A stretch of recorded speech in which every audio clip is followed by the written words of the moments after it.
Hello guys, ನಮಸ್ತೆ. So ಇವತ್ತು ನಿಮ್ಗೋಸ್ಕರ ತಗೊಂಡ್ ಬಂದಿದ್ದೀನಿ. ಒಂದು ಒಳ್ಳೆ ಬ್ರೈಡಲ್ ಗೌನ್ ಇದೆ, ಬಾಲ್ ಗೌನ್ ಅಂತ ಬರುತ್ತೆ. ವರ್ಕ್ ನೋಡಿ, ಫಿನಿಶಿಂಗ್ ನೋಡಿ, ತುಂಬಾ ಎಕ್ಸ್ಕ್ಲೂಸಿವ್ ಇದೆ. ಪೂರ್ತಿ ನಿಮ್ಗೆ ಹ್ಯಾಂಡ್ ವರ್ಕ್ ಕೊಟ್ಟಿದ್ದಾರೆ. Front to back both side hand work ಬರುತ್ತೆ. ಇದು ಬಂದು ನೋಡಿ, ನಿಮ್ಗೆ ಮೇಲೆ ಇದು ಓಪನ್ ಕೊಟ್ಟಿದ್ದಾರೆ both side. Something designer wear ಇದೆ. ಸ್ಲೀವ್ಸ್ ಒಳಗಡೆ ಬರುತ್ತೆ, ಪ್ಲಸ್ ನಿಮ್ಗೆ ಎಕ್ಸ್ಟ್ರಾ ದುಪ್ಪಟ್ಟ ಸಿಕ್ಕತ್ತೆ ಇದರಲ್ಲಿ. ಪೀಸ್ ನೋಡಿ ತುಂಬಾನೇ ಚೆನ್ನಾಗಿದೆ. ಮ್ಯಾರೇಜ್ ಇರಲಿ, ರಿಸೆಪ್ಷನ್ ಇರಲಿ, ಏನಾದರೂ ಫಂಕ್ಷನ್ಗೆ ನೀವು ಕ್ಯಾರಿ ಮಾಡ್ಬೋದು. ಇದರಲ್ಲಿ ಬಂದು ಸೆಕೆಂಡ್ ಕಲರ್ ನಿಮಗೆ ತೋರಿಸ್ತೀನಿ. ಸೆಕೆಂಡ್ ಕಲರ್ ಬಂದು ನಿಮ್ ಫೇವ್ರೇಟ್ ಕಲರ್ ಗೋಲ್ಡ್ ಕಲರ್ ಅಲ್ಲಿ ಬರುತ್ತೆ. ತುಂಬಾನೇ ಚೆನ್ನಾಗಿದೆ. ಇದು ನೋಡಿ ದುಪ್ಪಟ್ಟ ಕೊಟ್ಟಿದ್ದಾರೆ. ಇದು ವರ್ಕ್ ಫಿನಿಶಿಂಗ್ ನೋಡಿ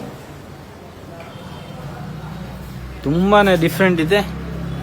one and only Leela studio, Chickpet, ಬೆಂಗಳೂರಲ್ಲಿ ನಿಮ್ಗೆ ಈ ತರ ಡಿಫ್ರೆಂಟ್ ವೆರೈಟೀಸ್ ಸಿಗುತ್ತೆ. ಈ ತರ ಏನಾದರೂ ಸಮಥಿಂಗ್ ಡಿಫ್ರೆಂಟ್ ಬೇಕಾ ಅಂದ್ರೆ ಸ್ಕ್ರೀನ್ ಮೇಲೆ ನಂಬರ್ ಕೊಟ್ಟಿದ್ದೀನಿ, ಅದ್ರ ಮೇಲೆ ಕಾಂಟ್ಯಾಕ್ಟ್ ಮಾಡಿ. ವಿಡಿಯೋ ಕಾಲ್ ಫೆಸಿಲಿಟಿ ಕೂಡ ಅವೈಲೇಬಲ್ ಇದೆ. ಸಿಂಗಲ್ ಪೀಸಸ್ ಕೂಡ ಕೊರಿಯರ್ ಮಾಡ್ತೀವಿ. ಸೊ ಎಲ್ಲ ಫೆಸಿಲಿಟಿ ಸಿಗುತ್ತೆ.